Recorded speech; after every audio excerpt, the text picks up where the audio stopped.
सजदा करें वो ज़मीन आपके सजदे के लिए गवाह बन जाए। क्या बात। अल्लाह तबारक व तआला हम सबों को नेकियों का शौक़ अता फरमाए।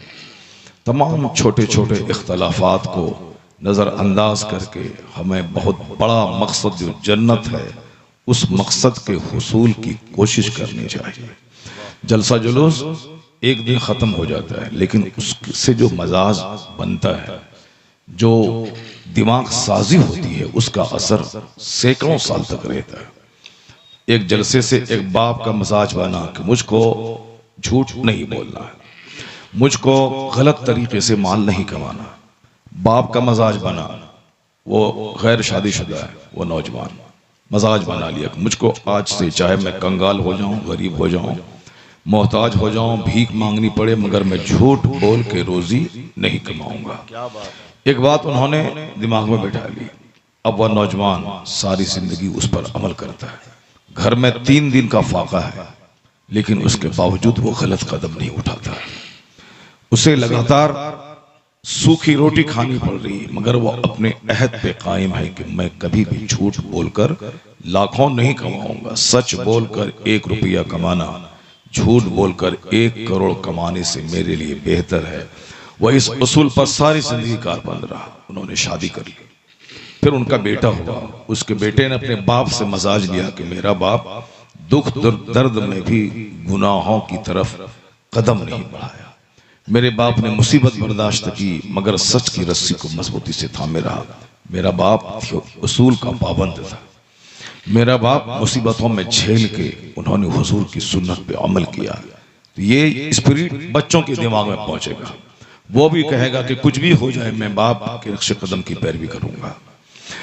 उसका बच्चा पैदा होगा, वो भी अपने बाप से असर लेगा। तो एक दिन जलसा हुआ, एक दिन एक नौजवान का मूड बना जिंदगी गुजारने का। उन्होंने अहद कर लिया कि मुझको ऐसे गुजारनी है।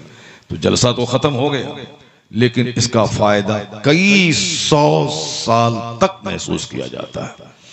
इसलिए जो लोग ये कहते हैं कि जलसा कराने से क्या फायदा है, इतना पैसा से मदरसा बना लेते, मस्जिद बना लेते या और दूसरा काम कर लेते, तो अब ये तो ऐसा ही है कि जैसे कोई बोले कि हज करने से क्या फायदा है, नमाज पढ़ लेते, 100 रकात नमाज नफल और अलग से पढ़ लेते, कुर्बानी करने से क्या फायदा है, 50,000 रुपए के से जो जानवर खरीदेंगे उस रुपए से आप किसी गरीब की बेटी की शादी करवा देते, ज़कात निकालने से क्या फायदा है, आप उसके बदले में 200 रकात नमाज नफल पढ़ लिए होते।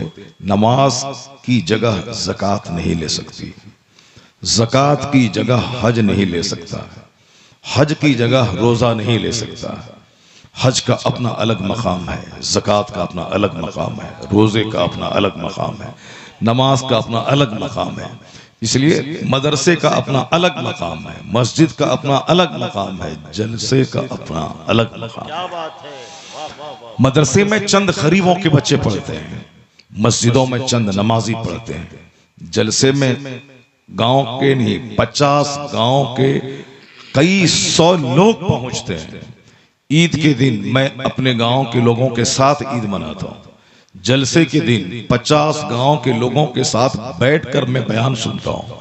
तो जलसा एक प्लेटफॉर्म है जो कई गांव के लोगों को एक यूनिटी की जंजीर में बांध देता है। जलसा एक प्लेटफॉर्म है जहां से मेहमानों की आमद होती है और साल भर तक उनके कदम की बरकत से रोजी में बरकत होती रहती है। क्या बात है। इस दूरियों और डिस्टेंस के जमाने में, जबकि आज दूरियां बढ़ रही हैं, आज डिस्टेंस बढ़ रहा है, कोई किसी के पास नहीं जाता, सारे लोग अपने आप में मस्त हैं। घमंड ने मुझको तबाह बर्बाद कर दिया। मैं कभी कभी झंझोड़ने के लिए कहता हूं कि किस बात पे तू घमंड करता है, कितनी दौलत तुमने कमा ली है। दिल्ली पंजाब गए, फैक्ट्री तुमने डाल दी, मशीन डाल दी, और तुमने वहां से लाके 50 लाख का अपना घर बना लिया, ठीक है। पंजाब बंबई गए, फैक्ट्री डाली, 10 साल मेहनत किया, 10 बीघा जमीन तुमने खरीद लिया। कभी पलट के देखो कि इस हिंदुस्तान में एक मालदार है, जिस मालदार के पास 100 करोड़ की कार है, जिसका एक पहिया 10 करोड़ रुपया का है। तो तुम अपना 10 बीघा जमीन और 50 लाख का मकान और 25 लाख की इनोवा सब जोड़ दो तो उस मालदार की बीवी के कार के पहिए के बराबर तेरे पास दौलत नहीं है। किस पे तू इतराता है, किस पे तू घमंड करता है? है तेरे पास क्या, घमंड मत कर। एक भाई से मोहब्बत करना तुम्हें मालूम है, खाने काबा जो सबसे मुकद्दस घर है, जिस घर का देखना इबादत, जो इस रुए जमीन पर आसमान के बैतुल मामूर के नीचे सबसे बुलंद जगह पे है, जहां से आसमान की दूरी पूरी दुनिया से सबसे कम दूरी है, और उस काबा के पास 120 खुसूसी रहमतें रोजाना नाजिल होती हैं, जिसमें 60 नेकी स्पेशल जो दुनिया में किसी के लिए नहीं है, वो उसके लिए जो है जो उस घर का तवाफ करता है। 40 नेकी उसके लिए है जो उस घर के पास नमाज पढ़ता है। वल इशरून लिन्नाज़रीन, और 20 नेकी उसके लिए है जो न नमाज न तवाफ, सिर्फ बैठकर खाने काबा का दीदार करता है। ये 140 नेकियां खुसूसी तौर पर खाने काबा के पास उतरती हैं। लेकिन मालूम है, उस खाने काबा को देखकर हुजूर ने कहा था, ए काबा तू अल्लाह का घर है, ये अपनी जगह दुरुस्त है, मगर एक मोमिन का दिल तुझसे ज्यादा काबिल एहतराम है, क्योंकि मोमिन का दिल अल्लाह का अर्श होता है। कल्ब मोमिन का दिल अल्लाह का अर्श होता है। खाने काबा काबिल एहतराम है, उससे ज्यादा काबिल एहतराम एक मोमिन है। मोमिन की जान, मोमिन की इज्जत, मोमिन का माल, ये सब हमारे लिए हराम है। न उसकी इज्जत तबाह करना है, न उसके माल पे बुरी निगाह डालना है, न उनका खून करना है। ये खाने काबा की इज्जत से ज्यादा इसकी इज्जत है। इसीलिए कहा गया, जब इमाम साहब नमाज पढ़ाएं तो नमाज आगे रहना वो मजबूरी है, वो आगे रहें, लेकिन नमाज पढ़ाने सलाम फेरने के फौरन बाद वो अपना रुख, अपनी पीठ मुक्तदी की तरफ से हटा लें फौरन। बहुत सारे जाहिल किस्म के मौलवी होते हैं जो सलाम फेरने के बाद उसी मुसल्ले पे बैठकर 10 मिनट तक वो तस्बीह पढ़ते रहते हैं। उस जाहिल को मालूम नहीं कि इमामत का क्या तरीका है, इमामत के क्या कानून है। उर्दू पढ़ करके मुसल्ले पे चला गया, कम से कम बहार शरीयत ही पढ़ लेते तो कम से कम एक नीम आलिम बन गए होते। कोई किताब नहीं पढ़ते तुम, न मिजान, न नौमी, न हिदायतुन नहव, न बेशरह, न खुदूरी, न वो काफिया, न शरह जामी, मत पढ़ो, कुछ मत पढ़ो। अगर अच्छे ढंग से उर्दू पढ़ के बहारी शरीयत के पूरे हिस्से पढ़ डालो तो 95% फिक्र का इल्म आपको आ जाएगा। और यहाँ पढ़ना भी नहीं, सिर्फ इमामत के मुसल्ले पे गए, सिर्फ अपना नमाज पढ़ाना है, पैसा कमाना है, उसके अलावा 1 घंटे का टाइम भी किताबों के मुताले के लिए नहीं देना है। अभी हमारे मौलाना मुफ्ती साहब कह रहे थे कि एक मुअज्जिन था इस मस्जिद में, अभी मदरसे का मस्जिद का पैसा चुरा के भाग गया। वो मस्जिद का पैसा पूरा डब्बा भर गया था नमाजों से, सब चुरा के भाग गया। और वो बदतमीज मुअज्जिन सिर्फ अजान के टाइम में और जब जमात होती थी उसी टाइम में खड़ा रहता था और मोबाइल से अलग रहता था। और जमात और अजान इससे जहां अलग हुआ कि उसकी पहचान थी कि मोबाइल देखता रहता था। वो ये बताइए कि पैसा कमा करके वो कितना का रिचार्ज करता होगा और वो पैक भरवाता होगा, रात भर दिन भर हमेशा मोबाइल देखता रहता। उससे फायदा क्या हुआ? फायदा यही हुआ कि मस्जिद में जुमा के चंदे वाला बक्सा का ताला तोड़ के सारा पैसा लेके भाग गया हुआ। अब यही फायदा उसका हुआ। मौलवी बनने के बाद मरते दम तक किताबों का मुताला करना चाहिए। बुजुर्गों ने कहा है कि जो आलिम 3 दिन किताबों का मुताला छोड़ दे उसका दिल मरने लगता है। जैसे जमीन पे अगर पानी नहीं पड़े तो जमीन मर जाती है, दोबारा जिंदा होने के लिए उस पे पानी डाला जाता है। उसी तरह ये दिल जब किताब से अलग हो जाए तो उसका दिल मर जाता है। इस मुर्दा दिल को जिंदा करने के लिए फिर किताबों का मुताला होता है। जो 20 साल मदरसे में पढ़े वो किताब 3 दिन छोड़ दें, उनकी सोच आमियाना हो जाती है, आम लोगों की तरह वो भी सोचने लगता है। तो जो कभी नहीं पढ़ता है और जो न कभी जलसे में आके सुनता है उसके दिल के मरने का आलम यही है कि बोलता है कि जलसे में जाके क्या होगा, खाने को मिलेगा क्या, जलसे में जाने के बाद क्या मिलेगा, मौलाना साहब पेट भर देगा क्या, मदरसे में जाने के बाद मौलाना साहब की तकरीर सुनने के बाद क्या होगा, पेट भर जाएगा क्या। तो इसलिए पेट भी भरता है, यहाँ लंगर भी होता है जलसे में। आजकल पहले जमाने में 5-5 लाख लोग जलसे में आते थे, आज से 50 साल पहले। मौलाना असलम साहब की निकाबत जब मैं सुनता हूँ तो मुझको अली अहमद सिवानी याद आ जाते हैं। ये उन्हीं का टोन, उन्हीं की बोली, उन्हीं का स्टाइल, उन्हीं के अशार ये पढ़ते हैं। बस एक यादगार है अली सिवानी के। और महबूब गौहर इस्लामपुरी साहब की क्या बात है, आपके पूरे इलाके की शान है ये। हम लोग तो हिंदुस्तान ही में मशहूर हैं, अल्लाह माशाल्लाह चंद जगहों पे लोग जानते हैं, मगर महबूब भाई ने आज ऐसा काम किया कि आला हजरत पर जो आज तक किसी ने नहीं किया। आला हजरत की बायोग्राफी सवाने उम्री वो नसर की जबान में तो है, मगर नज़म में मंजूम कलाम आला हजरत की पूरी बायोग्राफी शेर की जबान में, नज्म में, पोएम्स में। अगर कोई एकलौता शायर उसे कलम बंद किया है तो उसका नाम महबूब गौहर इस्लामपुरी है। अल्लाह समद। आज अमेरिका में इनका नाम है, आज लंदन में इनका चर्चा हो रहा है। भले ही आपका भाई भतीजा व बगल वाले गांव का मौलवी साहब है, आप जिंदगी भर सोचते रहिए बगल वाले मौलवी साहब गांव का मौलवी साहब है, मगर इनकी दावत पाकिस्तान से आई है। ये वहां जाएंगे इसको गोल्ड मेडल मिलेगा, और आप कहते रहिए कि फला का बेटा है, ये फला घर में रहता है, घर भी ठीक से नहीं है, आप बोलते रहिए ये अमेरिका जाएंगे, ये लंदन से बुलावा होगा, लंदन में लोग जान रहे हैं इसको, पाकिस्तान में इनको दावत दी जा रही है। और साहब चूंकि हमारा चेहरा मोहरा, मेरा घर बार देख के मेरी इज्जत नहीं होती, इज्जत असल में इल्म की होती है। इन्होंने आला हजरत को अपनी तहरीर का टॉपिक बनाया और एक यूनिक काम किया, अजूबा काम, जो कोई ना करे वो काम किया है। जब अजूबा काम किया है तो इज्जत भी उसी तरह से अजूबा उनको मिलनी चाहिए। और आज आपका सीना फख्र से चौड़ा होना चाहिए कि मंजूम सवानह आला हजरत जो हिंदुस्तान में आज के किसी आलिम ने नहीं लिखा, वो मेरे दयार के एक आलिम ने लिखा है। तो जहां जहां उनकी इज्जत होगी उसके पीछे पूरे दयार की इज्जत शामिल होगी।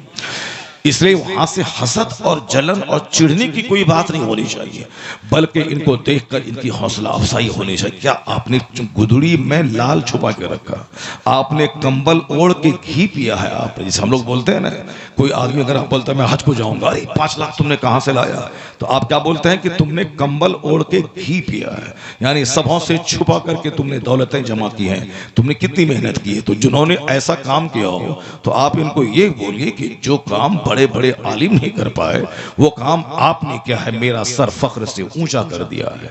अल्लाह ताला और आपको सलाहियत दे, ताकत दे, मुताला का ज़ौक़ दे, खूब दीन का काम करें। अभी मंजूम सवाने आला हजरत आया है, वो दिन सुनने को मिले इमाम महबूब गौहर ने मंजूम सवाने गौसे आज़म को तरतीब दिया है।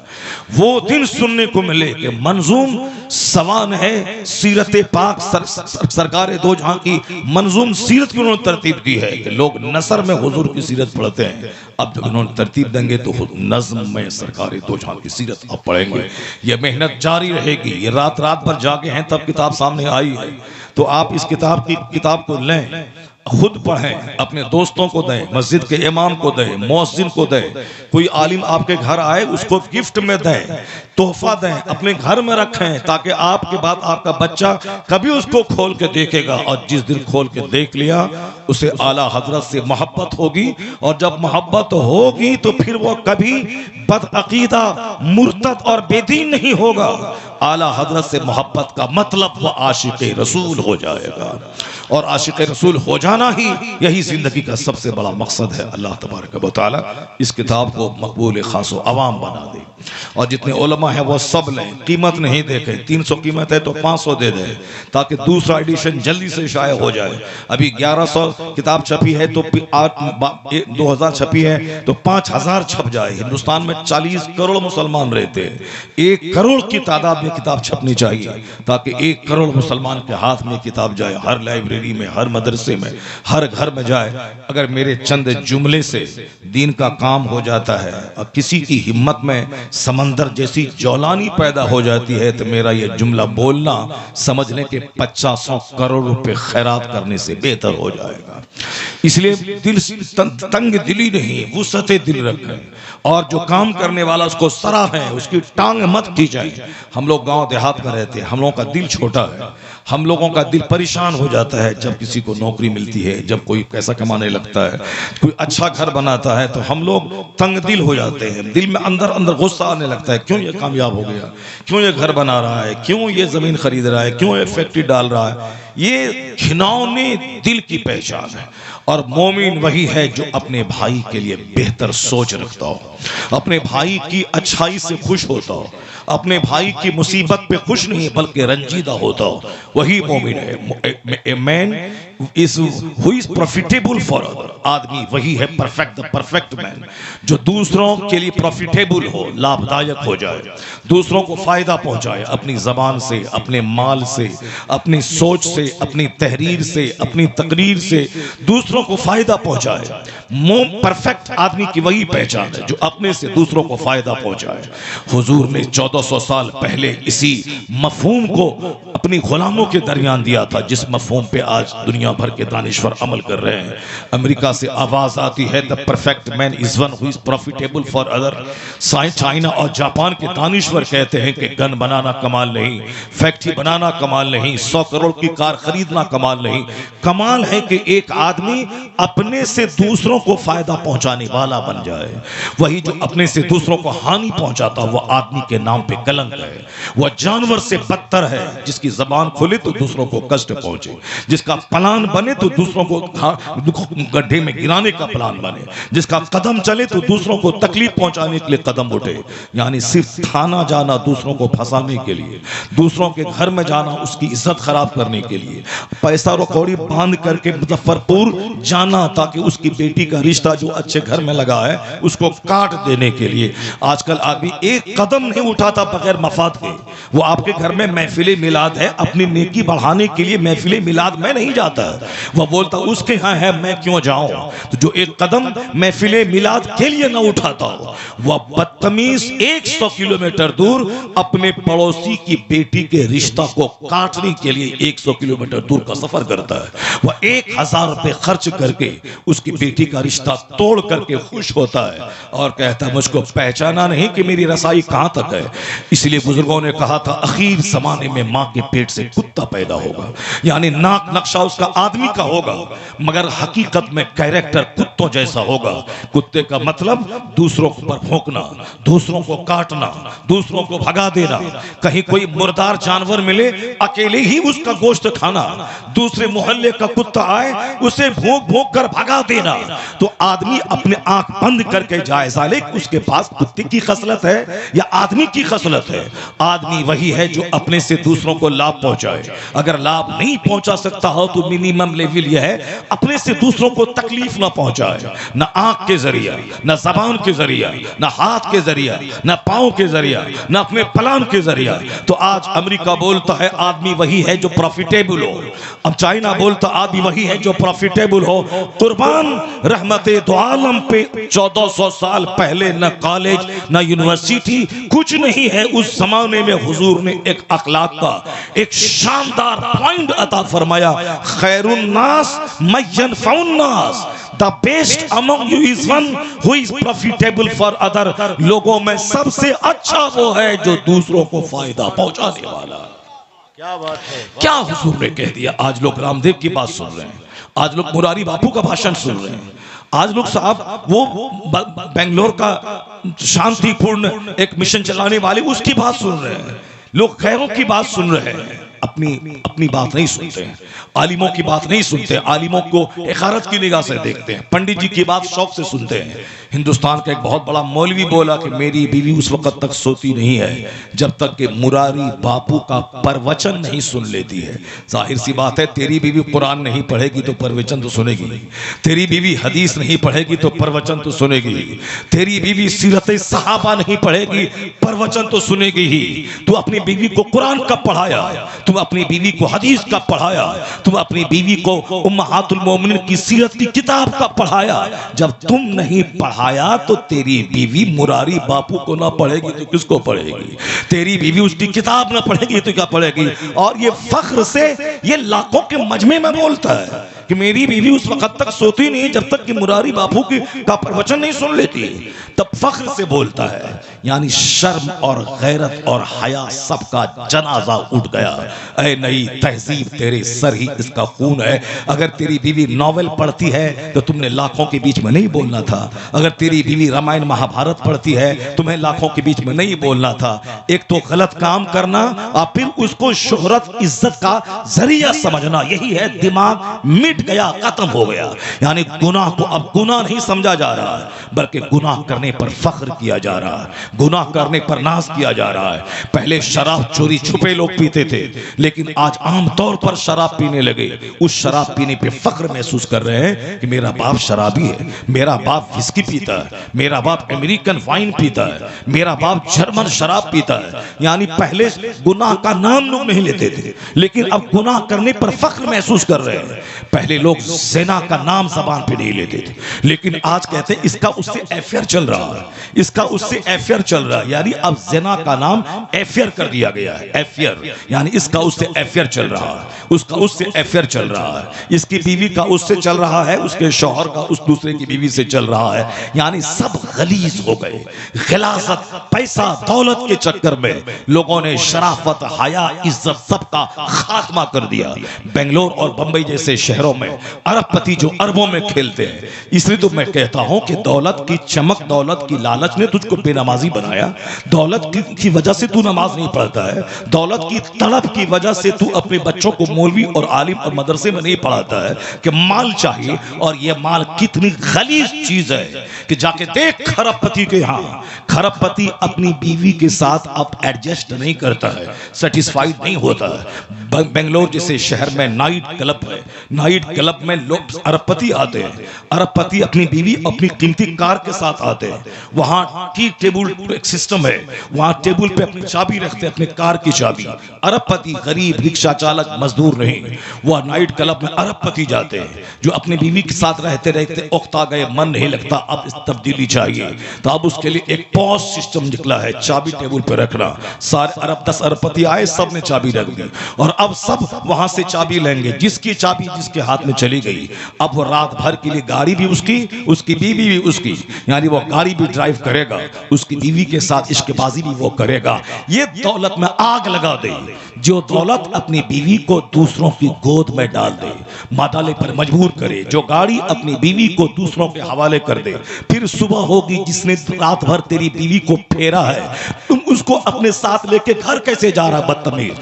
उससे करोड़ों गुना बेहतर मदारीपुर का वो जाहिल है जिसको एक गरीब की बीवी को दूसरे ने हाथ पकड़ लिया, उसने उसका हाथ तोड़ दिया, उसने जिसकी बीवी ने दूसरों की बुरी निगाह डाली, उसने अपनी बीवी की आंख फोड़ डाली, उसको तलाक की धमकी दे दी। मैं उस हाथ को कैसे टच करूं जिस हाथ को किसी दूसरे ने छू लिया हो। यहाँ गुर्बत है मगर इज्जत है, यहाँ शराफत है, यहाँ हया है, यहाँ मोडेस्टी है, यहाँ शाइनेस है। वो दौलत जो बेहया बना दे, वो दौलत जो मगरूर बना दे, वो दौलत जो आदमी को अपनी बीवी को दूसरों के बिस्तर पे सुला दे, वो दौलत जो अपनी बेटी को तवाइफ के कोठे पे छोड़ने पर मजबूर करे, वह दौलत नहीं, उससे करोड़ गुना बेहतर वो गरीबी है जिसमें ईमान बचा हुआ रहे, हया बचा। उससे बेहतर है वो गरीबी जिसमें ईमान बचा रहे, इसमें हया बचा रहे। किससे दोस्ती करना चाहता है, किन खसीसों और रजीलों को अपने बेटे की शादी में, वलीमे में तू खिलाना चाहता है। एक एक पैसा बचा, दौलत बहुत बड़ी चीज है, उसको बचा के रख, कल मुसीबत के दिन में वो दौलत काम आएगी। उसको ताश के पत्तों की तरह मत बिखेर दे, शादी ब्याह में फजूल खर्ची मत कर, नाच और गाने में खर्च मत कर, वरना हजार करोड़ों को तू खिला देगा, कभी उसकी जबान पे तारीफ नहीं आएगी। सामने चापलूसी करके बोलेगा शानदार खाना, एक मिनट के बाद जब दूसरों से आंख लड़ेगी तो बोलेगा हराम का माल कमाया था, खूब खिला रहा है, लूट के लाया था, कूट के खिला रहा है। किसकी तू खुशी तलाश कर रहा है? 5 आदमी के बीच में अपनी बेटी की शादी मस्जिद में करवा दे, करोड़ रुपए बचेंगे, उसको रख। कल जब जिहाद छिड़ेगा, कल जब तेरी बेटी, तेरी बीवी, तेरी मस्जिद, तेरी मदरसे, तेरी खानका पे दुश्मन हमला करेंगे तो उस वक्त सरेंडर मत कर जाना।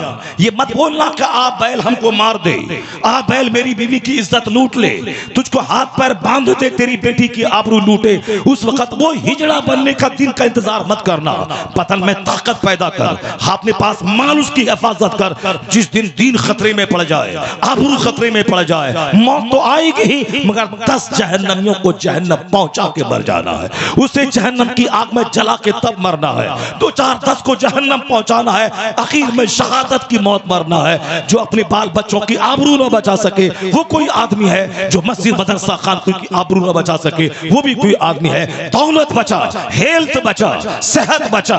तो 85 साल का वो सहाबा साहबा कराम जो मुजाहिद की सूरत में 40 केजी की तलवार उठाते थे, उसके पांव की धूल के बराबर हम नहीं है।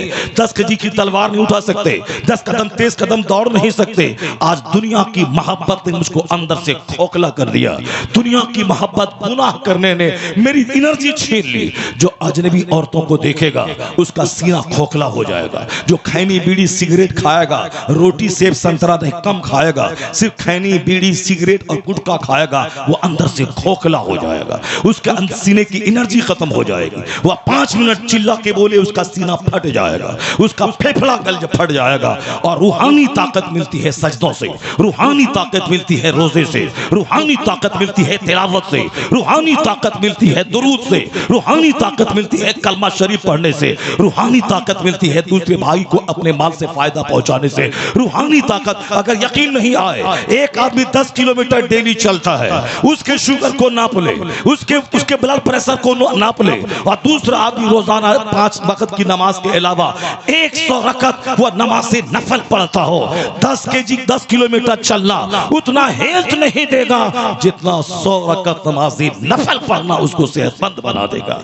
नमाजों से सेहत मिलती है। यहाँ तो दिमाग ही उजड़ गया है, सोच ही उजड़ गई है। पढ़ा बेपढ़ा सारे लोग उसी गंदे पैसे के शौक में अपनी बेटी को कोटा और साहब बीदर छोड़ के आ रहे हैं। चाहे उसकी बेटी खैरों के साथ बैठ करके उनकी अपने शौहर से एडजस्टमेंट खराब हो जाए। 100% जो कमाने वाली औरतों का उनके शौहर से एडजस्टमेंट नहीं होता। यहाँ तो बगैर कमाए बगैर थमाए यहाँ तो बीवी शौहर के सर पे बैठ के राज करती है। पैसा हमारा राज वो कर रही है, वो रानी बन के घर में रहती है और वो नचाती है उंगली पे, ये करें वो करें, हम करें। और मैं अपनी बहन की बेटी की शादी की बात करूं, उनको गुस्सा आता है और वो अपनी बहन की बेटी की शादी में मैं नहीं जाऊं तो फिर हमारा जीना मुश्किल हो जाता है। बगैर कमाए तो ये हाल है। और जो 2 लाख महीना कमाने लगेगी मालूम है क्या होगा? वो बोलेगी मेरे बाप ने जमीन बेच के पढ़ाया है, इस पैसे का मालिक मेरा बाप है। मेरे बाप ने अपनी सारी तमन्नाओं का खून करके मुझको वहां इंग्लैंड भेज के पढ़ाया, इस पैसे का मालिक मैं तेरी बीवी हूं। मेहर की रकम तुम देगा, खाना तुम खिलाएगा, कपड़ा तुम देगा, सारा खर्च तुम बियर करेगा। बाकी मैं जो कमाती हूं ये मैं अपने भाई को दूंगी, मैं अपने भतीजे को दूंगी, ये इसका मालिक मैं हूं। तो शौहर बोलेगा तू मेरी बीवी, तू मेरी मिल्कियत, तेरी कमाई मेरी। ये बोलेगी नहीं मेरे बाप ने पढ़ाया है, तुम नहीं पढ़ाया है। टीचर से लेके डॉक्टर तक, इंजीनियर से लेके ऑफिसर तक सबकी जिंदगी आग में चल रही है जिसकी बीवी नौकरी कर रही है।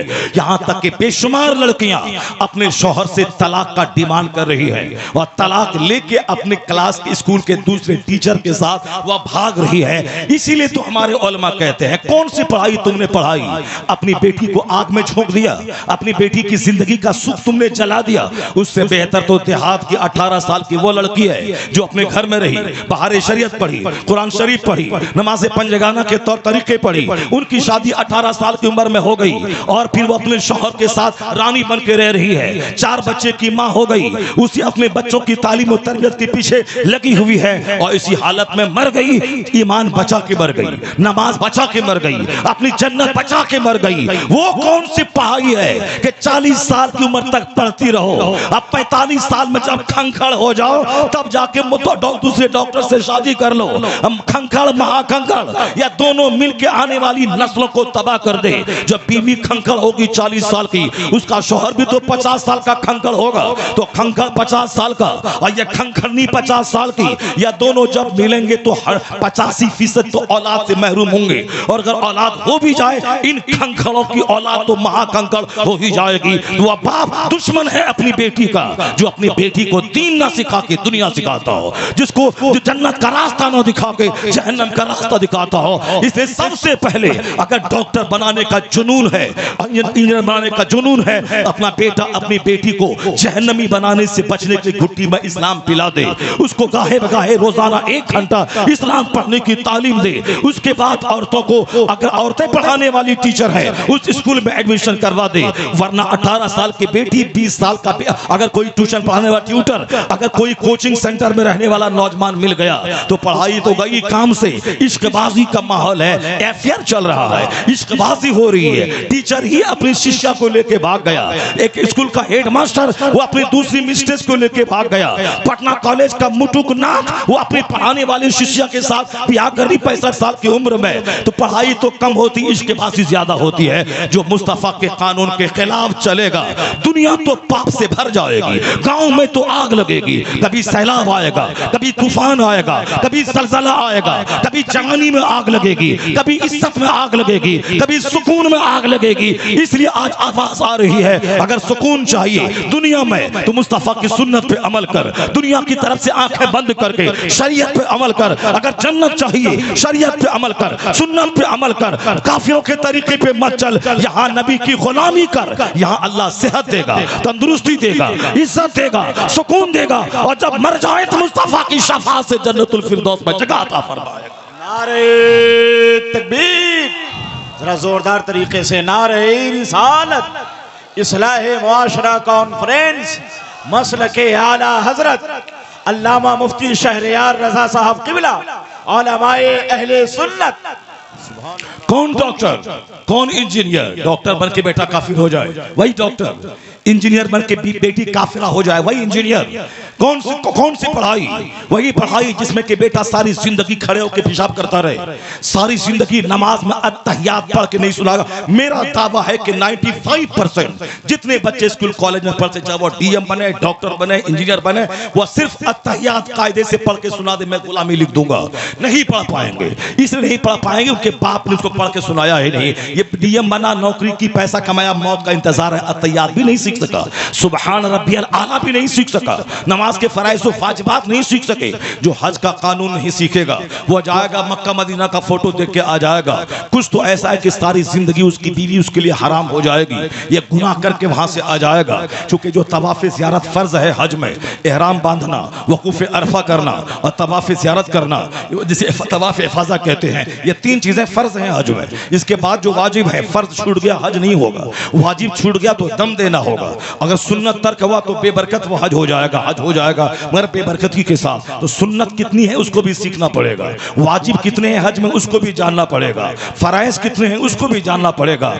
अगर उस मखसूस पीरियड में अगर वह तवाफ़े ज़ियारत नहीं किया, वापस चला आया इंडिया, तो उस वक्त तक उसकी बीवी उसके लिए हराम रहेगी, जब तक कि दोबारा वो हज को न जाए और फिर वह तवाफ़े ज़ियारत न कर ले। ये बहुत सारे लोग तवाफ़े ज़ियारत ही नहीं करते, वह मीना में गए वहीं रह गया, कौन उस भीड़ भाड़ में जाएगा। यानी सिर्फ आ गया, फोटो देखा, चला आया। एक डीएम साहब को मैंने देखा मीना में, वह वहां खेमे में दूसरे अहाजी से लड़ गया वो, जबकि कुरान कहता है कि हज में ला फुसूक वाला जिदाल फिल हज, हज में न गुनाह है न लड़ाई है, झगड़ा है।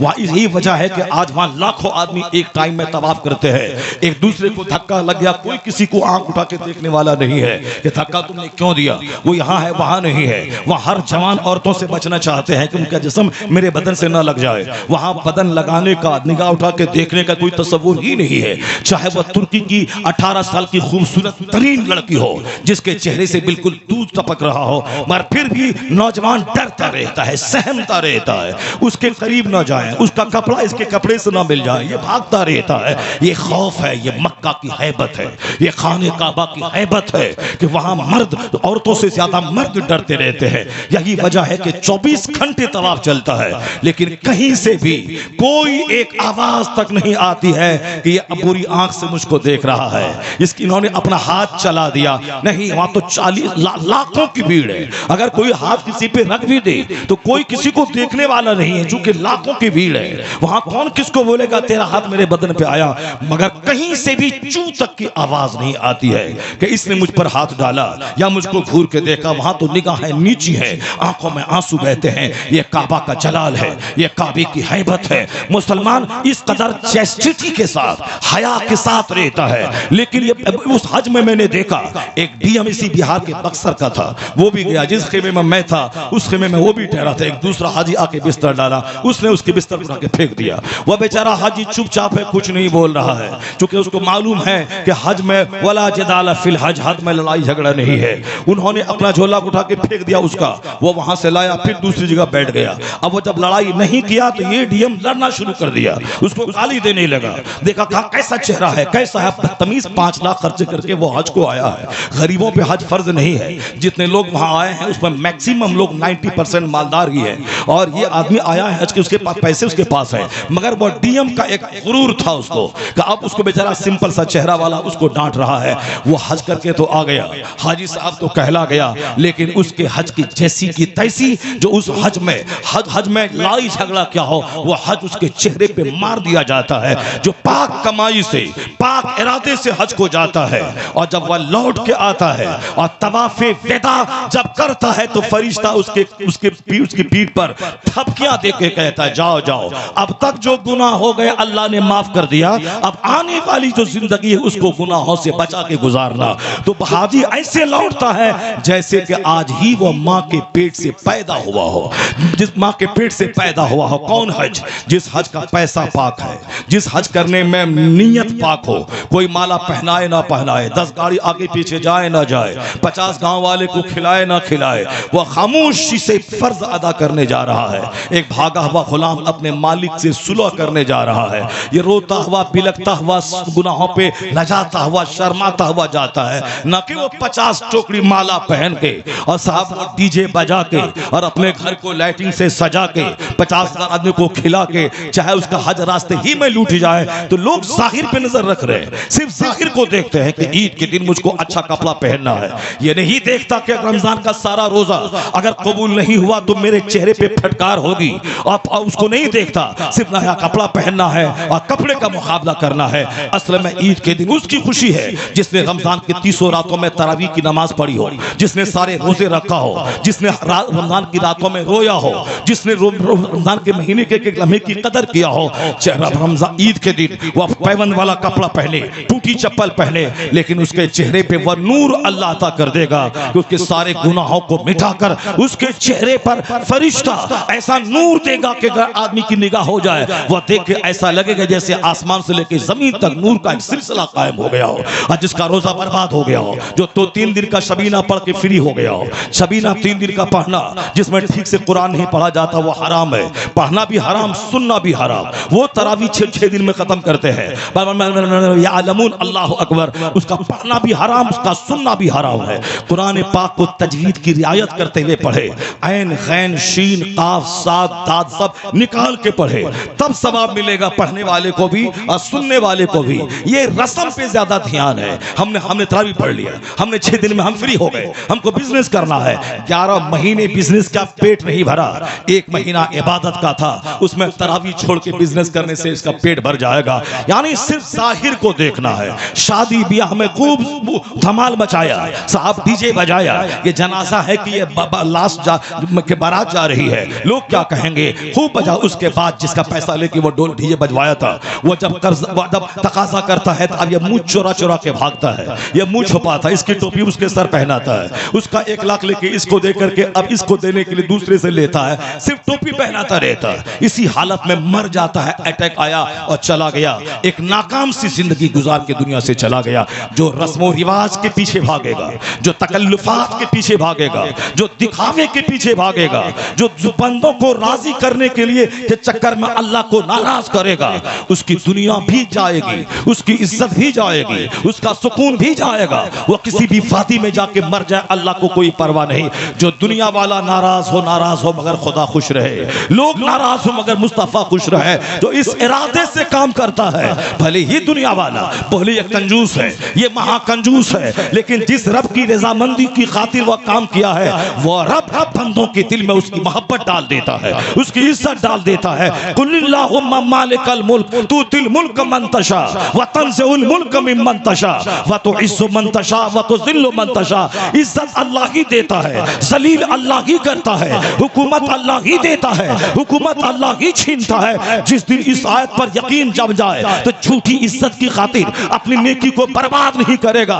इज्जत देने वाला अल्लाह है, तो आपकी सोच ये बनेगी, लोग नाराज हो मगर खुदा राजी हो जाए, मुस्तफा राजी हो जाए। जिस दिन यह सोच बनी तो कयामत के दिन अल्लाह तबारक व तआला कहेगा, तू ये बंदा मेरे लिए दूसरों से खफा था, या मेरी वजह से समाज से नाराज था, या मेरी मोहब्बत में अपने इलाके से नाराज था, ये बंदा दो आलम से खफा मेरे लिए है, उसको इज्जतों का ताज पहनाया जाएगा। और जो दुनिया में दूसरों को खुश करने के लिए अल्लाह को नाराज क्या होगा, कयामत की घड़ी में जब वो नेकी का बदला चाहेगा, अल्लाह कहेगा उससे बदला मांग जिसको खुश करने के लिए तुमने हज किया था, उससे बदला मांग जिसको खुश करने के लिए इफ्तार पार्टी दी थी, उससे बदला मांग जिसको खुश करने के लिए मस्जिद में एसी लगवाया था, उससे बदला मांग जिसको खुश करने के लिए तुमने 1 लाख कंबल बांटे थे, उससे बदला मांग यूट्यूब में आकर के अपनी नेकी का चर्चा किया था। तो तेरा चर्चा हो गया, मेरे यहाँ कुछ नहीं है, तेरा शोहरा हो गया, मेरे यहाँ कुछ नहीं है, मेरे यहाँ वही नेकी की कद्र है, उसी नेकी की कद्र है जो खालिस मेरे लिए किया गया हो।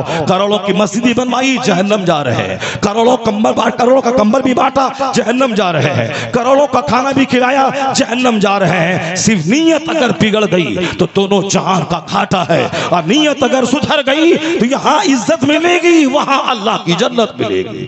दोनों जहां की राहतों का सिलसिला इसी से जुड़ा हुआ है कि मेरा दिल पाक होना चाहिए, मेरी सोच पाक होनी चाहिए। समाज में जो कुछ भी ईद बकरीद के दिन दिखावा है, जो कुछ भी है जुमा के दिन वो दिखावा है, जो कुछ भी है शादी ब्याह में दिखावा है, जो कुछ भी है वलीमा खतना अकीका में दिखावा है। इस दिखावे के माहौल से जब आप बाहर निकलेंगे, सदाकत और सच्चाई का जब दौरा होगा तो फिर यह दिल उजला होगा, दिमाग उजला होगा, सोच उजली होगी, तो फिर औलाद के ताल्लुक से जन्नती फिक्र बनेगी। तब फिर सबसे पहला फोकस आखिरत पे होगा। कुरान ने सबसे ज्यादा आखिरत पे जोर दिया है। दुनिया मिले ना मिले, आखिरत मिलनी चाहिए। कुरान अल्लाह का कलाम है, अल्लाह का कलाम सबसे ताकतवर कलाम है, उससे ज्यादा किसी का कलाम मजबूत हो ही नहीं सकता है। उस कुरान करीम में 6666 आयतें हैं, 114 सूरतें हैं। उस कुरान करीम में सबसे ज्यादा जिस चीज पे जोर दिया गया है वो आखिरत है।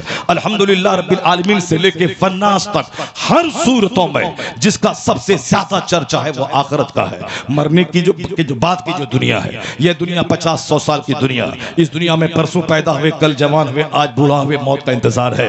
यही है दुनिया की कहानी सबके साथ। जो लोग पैदा हुए थे आज से 50 साल पहले, आज वो 50 साल के अधेड़ हो गए। जो लोग पैदा हुए थे 60 साल पहले, आज वो 60 साल का बूढ़ा हो गए। और मगर वह बूढ़ा अपने आप को मानने को तैयार नहीं है। 70 साल के आदमी को बोले कि आपकी उम्र 70 साल हो गई, फिर भी वो बोलता 70 साल ही तो हुआ है। यहाँ तो 90 साल के लोग मौजूद हैं, 100 साल के बूढ़े मौजूद हैं, 70 साल उम्र हो गई। डॉक्टर इकबाल की सोच ये थी कि 63 साल से मेरी उम्र ज्यादा ना हो। हुजूर की उम्र जाहिरी तौर पर 63 साल है, और जब उसकी उम्र 63 साल के करीब होने लगी, वह डरने लगे कहीं मेरी उम्र हुजूर से ज्यादा ना हो जाए। एक आशिक का मजाज था, ये मेरा मजाज है कि 70 साल होने के बावजूद कहता हूं ये कोई उम्र है क्या? लोग तो 100-100 साल जीते हैं, ये कोई उम्र है क्या? ये है एक दुनियादाराना सोच, और वह एक आशिक रसूल की सोच कि 63 साल की उम्र के करीब जब पहुंचा तो बेचैन रहने लगे कहीं मेरी उम्र मेरे सरकार की उम्र से, जाहिरी उम्र से आगे ना हो जाए। उनकी बेचैनी थी। सदाकत के साथ तो अल्लाह ने 63 साल की उम्र ही में उनको मौत दे दी। ये आशिक रसूल का मजाज होता है कि उम्र भी जाहिरी तौर पर मुस्तफा से ज्यादा मेरी ना हो। ये आशिकाना सोच है, और ये दुनियादाराना सोच है कि 90 साल के हो जाने के बाद भी ये कोई उम्र है क्या? यहाँ तो 120 साल के लोग मौजूद हैं। लंबी उम्र की तमन्ना हमें तबाह बर्बाद कर दिया, ज्यादा दौलत की तमन्ना ये हमें तबाह बर्बाद कर दिया, दुनिया की मोहब्बत, आखिरत की फिक्र ना करना ये मुझको तबाह बर्बाद कर दिया। जबकि इन 3 चीजों पे कुरान करीम ने इतना ज्यादा जोर दिया है कि 30वां पारा पढ़ ले, हर सूरत में सिर्फ आखिरत का बयान है, सिर्फ क़यामत का बयान है, सिर्फ जन्नत का बयान है। अम्मा यतसाअलून अनिन नबइल अज़ीम अल्लज़ीना हुम फ़ीही मुख्तलिफ़ून कल्ला सयअलमून सुम्मा कल्ला सयअलमून अलम नजअलिल अर्द मिहादा वल जिबाल औतादा। यानी अल्लाह फरमाता ये लोग आपस में किसकी बहस कर रहे हैं? एक बड़ी खबर की, यानी क़यामत के दिन की। वो तो जरूर यकीन के साथ वो दिन का तो आना है, यानी क़यामत का चर्चा। दूसरी सूरत वन्नाज़िआते ग़रक़ा वन्नाशिताते नश्ता वस्साबिहाते सबहा, उस आयत में भी इन तमाम कस्मों के बाद जो जिक्र आया है वह क़यामत का जिक्र आया है, वह दिन आके रहेगा। उसके बाद जो भी सूरतें आप पढ़े सब में ही है डरो उस दिन से। यौम यफिरुल मर्उ मिन अखी व उम्मिही व अबी व साहिबतिही व बनी, यानी डरो उस दिन से जिस दिन वालिदैन औलाद से भागेंगे, औलाद माँ बाप से भागेगी, भाई भाई से भागेगा, शौहर बीवी से, बीवी शौहर से भागेगी। बीवी की खातिर सारी जिंदगी कमाती, नमाज तक ना पढ़ा ताकि वो अच्छा से खाए पी रानी बन के रहे। एक नेकी क़यामत के दिन भीख मांगो, बीवी बोलेगी ये क़यामत है, ये दुनिया नहीं है। जिस औलाद की खातिर आपने सऊदी अरब में ऊंट चराया, आपने साहब नमाज रोजे हज और ज़कात को छोड़कर पैसा कमाया, एक नेकी की खातिर बाप भीख मांगे औलाद भीख नहीं देगी। कुरान कहता है यौम यफिरुल मरउ मिन अखी, जिस दिन भाई भाई से भागेगा, औलाद वालिदैन से भागेगी, माँ बाप एकलौते बेटे से भागेंगे, कोई किसी का पुरसान हाल ना होगा। वहां सारे लोग मातर साथ नंगे होंगे, कोई किसी की शर्मगाह की तरफ देखने का ख्याल तक ना होगा। किसी के बदन में कैंसर हुआ हो, बदन में आग लगी हो, जैसे कि आग लगी है बदन में, वो दूसरी 18 साल की नौजवान लड़की कोई पढ़ाना हो, क्या उसको देखेगा इस आग वाली फिक्र में। हुजूर कहते हैं क़यामत का मामला इतना सख्त है कि कोई किसी की तरफ निगाह उठा के देखने की हिम्मत तक नहीं कर पाएगा। सारे लोग मातर साथ पढ़ाना होंगे, वो हैबत का आलम, नाक तक से सर तक पसीने में डूबे होंगे, कोई दरख्त का साया ना होगा, कोई बिल्डिंग नहीं होगी, तमाम समंदर को बहा दिया जाएगा, पानी में आग लगा दी जाएगी, सारे पहाड़ रुई के गाले की तरह उड़ेंगे, एक साया होगा, अल्लाह के अर्श का साया होगा, उसके अलावा ना कोई दरख्त, ना कोई मकान, ना कोई दीवार, ना कोई पहाड़ का साया, जमीन तांबे की सवा नेज़े पे आफताब। जिस तरह अभी ये दुनिया फैक्ट है, इससे ज्यादा फैक्ट है कि क़यामत कायम होकर रहेगी। क्योंकि अभी जिस तरह मौत का वक्त मुतय्यन नहीं है, किसी भी टाइम में आ सकती है, जब मौत हमारे अनजाने में आ सकती है, उसकी तलवार गर्दन पे लटक रही है, 2 मिनट के बाद, 2 घंटे के बाद, 50 साल के बाद, किसी भी टाइम आए कंफर्मेशन नहीं है। उसी तरह क़यामत कायम होगी और क़यामत में कोई डाउट और शक नहीं है। तो उस दिन लोगों की घबराहट और वहशत का यही आलम होगा, हर आदमी एक दूसरे से भागेंगे, यहाँ तक कि हामिला औरत का हमल ज़ाय हो जाएगा। उस क़यामत की चिंगार से हामिला ऊँटनी व छूटी फिरेंगी, यानी उस दिन सदमे से बच्चा 90 साल का बूढ़ा हो जाएगा, सदमे से 2 साल का बच्चा 80 साल का बूढ़ा हो जाएगा, सदमे से सर का सारा बाल सफेद हो जाएगा। वो है क़यामत की वहशत। कुरान पाक की सारी अक्सर सूरतों में उसका चर्चा है। क्या मतलब? अल्लाह बंदों को ये कहना चाहता है कि ये दुनिया एक आरजी चीज है, दुनिया एक मामूली चीज है, दुनिया एक पानी का कतरा है, आखिरत मिस्र समंदर के है। दुनिया की जिंदगी में ज्यादा फोकस आखिरत पे डाल, जहां सदा रहना है, जहां हमेशा रहना है। दुनिया में कोई नहीं रहा।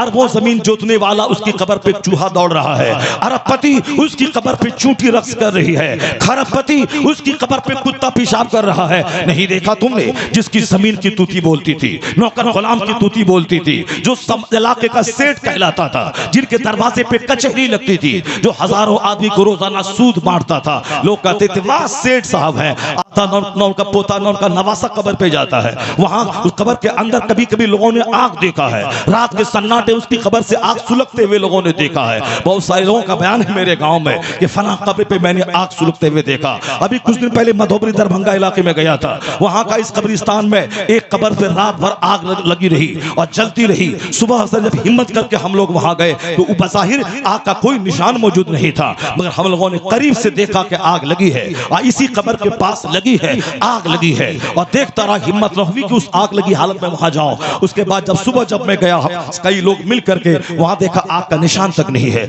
वो कौन सी आग थी? वही आग थी जिसको मैं इस आग से देख नहीं सकता। कब्र में आग लगी है, कब्र में लाश जलकर राख हो गई है, वहां सांप और बिच्छू की खुराक बन गई है। यहाँ सेठ साहब थे, साहूकार साहब थे, 100 लाख की कार पे चल रहे थे, 1000 बीघा जमीन जोत रहे थे। कब तक जोते? 15 साल का बचपन, 25 साल का बुढ़ापा, 25 साल की जवानी, बुढ़ापे में 1 दर्जन बीमारी और 1 पोटली दवाई, और बचपन में गुल्ली डंडा खेल तमाशा। ये जवानी के क्रीम पीरियड 25 साल, वो भाग दौड़ में, माल की फिक्र में, चेहरा जलाकर, पेशानी पे पसीना लाकर, चेहरा लटका कर, माल की तलब में 100 साल गुजर गए। फरिश्ता आया, चलो अब हिसाब देने के लिए। तुमने बचपन जवानी कैसे गुजारी, तुमने माल कैसे कमाया, तुमने जिंदगी के दिन कैसे गुजारे, तुमने जवानी का क्रीम पीरियड सिर्फ दौलतों की हवस में गुजारा, पढ़ना, एक कंपटीशन देना और नौकरी करना और नौकरी कमा के घर बनाना, उसके बाद मर जाना। यही था जिंदगी का मकसद कि 18 घंटे पढ़ करके नियम की नौकरी ले ले, फिर 25 साल नौकरी करके पैसा कमा के घर बनाए और फिर 65 साल के बाद रिटायर होकर मौत का इंतजार करे। इसीलिए अल्लाह ने आसमान बनाया था, इसीलिए अल्लाह ने जमीन बनाई है, इसीलिए अल्लाह ने करोड़ों प्रकार का खाना तुझको दिया है, इसीलिए अल्लाह ने ऑक्सीजन दी है, इसीलिए अल्लाह ने मौसम की तब्दीली, हवाओं की तब्दीली, रात दिन की तब्दीली देखा ताकि दुनिया से हमारा दिल घबराए नहीं, जीने का ज़ौक़ बाकी रहे।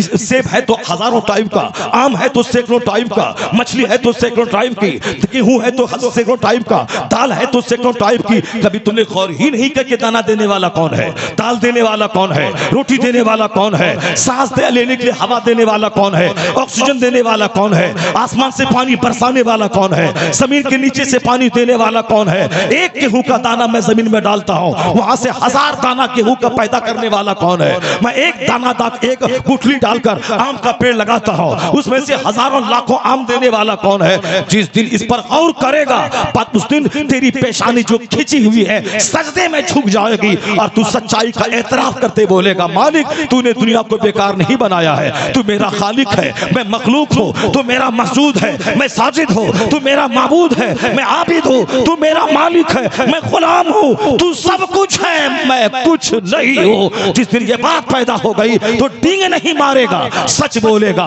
पेशानी पेशानी को शराब की भट्टी में नहीं घुसाएगा, मस्जिद में पेशानी को रगड़ के बोलेगा, इलाही तू राजी हो जा, दौलत दे ना दे, ईमान दे दे, ईमान की हालत में मौत दे दे, मुस्तफा की शफाअत दे दे, तो फिर दुनिया की भीख नहीं मांगेगा, जन्नत की भीख 24 घंटे मांगता रहेगा। चूंकि अभी जानता नहीं कि जन्नत क्या चीज है, आखिरत क्या चीज है। अभी तो दिमाग में ये बसा हुआ है कि डॉक्टर बनना बड़ी चीज है, इंजीनियर बनना बड़ी चीज है, जमीन खरीदना बड़ी चीज है, मकान बनाना बड़ी चीज है। अभी तुम्हें समझा है, हकीकत यह है कि आखिरत सबसे बड़ी चीज है, आखिरत सबसे बड़ी चीज है, जन्नत सबसे बड़ी चीज है। हमने मौत का चर्चा ही छोड़ दिया, जबकि हुजूर ने कहा था कि जो डेली 20 बार मौत को याद करेगा वो अपने बिस्तर पे ही क्यों ना मर जाए, अल्लाह उसे शहादत का मर्तबा अता फरमाएगा। अपने मौत को याद करना ताकि तमन्नाएं कमजोर हो जाए, ताकि ख्वाहिशात कमजोर पड़ जाए, ताकि मकान जमीन खरीदने का शौक मध्यम पड़ जाए, मत है, मगर दिल अल्लाह के फैसले पर मुतमईन रहे। हुजूर का आखिरी बेटा जिसको बहुत लाड से पाला था, जिसको दूध पिलाने के लिए एक लोहार की बीवी को दिया था, उसके घर में कभी कभी जाते पूरा घर धुएं से भरा रहता, मगर नफीस तबीयत के मालिक मुस्तफा, हसीनों के सरदार मुस्तफा, सरकार दो जहां सलाम का हुस्न ऐसा कि सूरज और चांद उनके चेहरे की बलाएं लेता हो, यानी वो सरकार का खूबसूरत हसीन तरीन वजूद उस लोहार के घर में जाके बैठ जाते थे। चारों तरफ से धुआं लगता था, अपने बेटे को गोद में लेते थे, प्यार करते थे, यह प्यार फितरी प्यार था हुजूर का अपने बेटे के साथ। लेकिन वही बेटा जिस दिन मर गया, सूरज में ग्रहण लगा था मदीने में, लोग कहने लगे इस्लाम के पैगंबर का बेटा आज मर गया। किसी बड़े आदमी के बेटे के मरने के दिन सूरज में ग्रहण लगता है। हुजूर मेंबर पे चढ़े, कहा नहीं, इन्नल कुसूफ वल खुसूफ आयतान मिन आयातिल्लाह, चांद ग्रहण सूरज ग्रहण ये अल्लाह की निशानियों में से एक निशानी है। यानी अल्लाह अपने बंदों को सूरज की रोशनी छीन के बताता है कि यह सूरज तेरा खुदा नहीं है, यह सूरज की रोशनी मेरी दी हुई है, मैंने आज छीन लिया है, अंधेरा हो गया, और जिस दिन मैं सूरज को मुकम्मल छीन लूं तेरा क्या हाल होगा। यह सूरज मेरी निशानी, मैं तेरे लिए सूरज को पैदा किया है, इसको रोशनी मैंने दी है, तो सूरज को मत पूजना, सूरज के सामने हाथ जोड़ के मत खड़ा होना, सूरज को खुदा मत कहना। मगर बेशुमार नादान है जो उसी सूरज जो कमजोरी का पुतला है, जिसकी रोशनी छीन ली जाती है, जो गहना जाता है, उस गहनाने जाने वाले को ये दुनिया के लोग पूछते हैं, उसकी अक्ल गई गुजरी है जो इस कमजोर सूरज को पूछता हो। तो हुजूर कहते हैं सूरज अल्लाह की निशानी है, चांद अल्लाह की निशानी है, और जब उसमें ग्रहण लगे तो इस्तिगफार करना, तौबा करना, इसलिए कि अल्लाह रोशनी छीन के बताता है मैं तुझसे नाराज हूं। जब जमीन गुनाह से भर जाती है तब अल्लाह सूरज की रोशनी को छीन लेता है। हुजूर ने क्या कहा, इब्राहिम मैं तेरी जुदाई से मगमूम हूं, मगर मैं ऐसा कुछ नहीं बोलूंगा जिससे मेरा खुदा नाराज हो जाए।